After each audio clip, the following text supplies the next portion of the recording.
Lumaki ako sa malaking pamilya. 10 kami magkakapatid at ako ang pangwalo. At dahil sa karamihan namin, salat kami sa lahat ng bagay.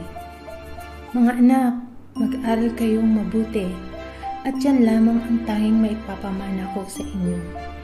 Yan ang palaging sinasambit ng mama ko. Nakatapos lamang ako ng grade 3 nang mamatay si mama. Kaya kaming 4 na magkakapatid na maliit ay naiwan kung kani-kaninong kamag-anak. Taong 1992, by the grace of other people na nagtiwala sa aking kakayahan, ay nakapagtapos ako ng high school. Sa tagumpay na yon, ang masayang mukha ni mama ang aking nakikita sa aking balindataw. At mula ng araw na yon, ay nangarap akong maging isang guro. 20 years ang matuling lumipas.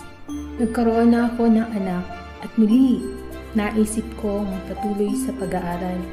Sa tulong ng isang taong kahit hindi ko nakikita sa personal, pero full support sa pagtulong sa akin. Sabi niya, "If I were given you a chance to study, what do you want to be? Whatever it is, we will find ways." Taong 2013, nakapagtapos ako ng vocational course, caregiving, upang maging stepping stone ko sa aking pag-aaral. Sa tulong ng pagiging caregiver, nakapag-aral ako ng kursong gusto ko. Pagpapatuloy ko ang pag-aaral habang nagtatrabaho. December 21, 2017, karawan ng aking ina.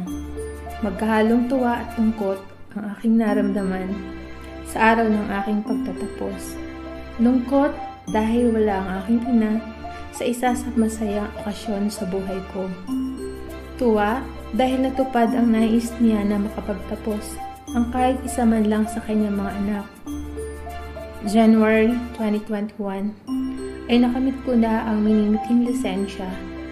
At the back of my mind, nakikita ko ang masayang mukha ng aking ina na parang sinasabi niyang, tunay nga na kung magtitiwala ka sa Panginoon, ay tutuparin niya ang mga panalangin mo in God's perfect time.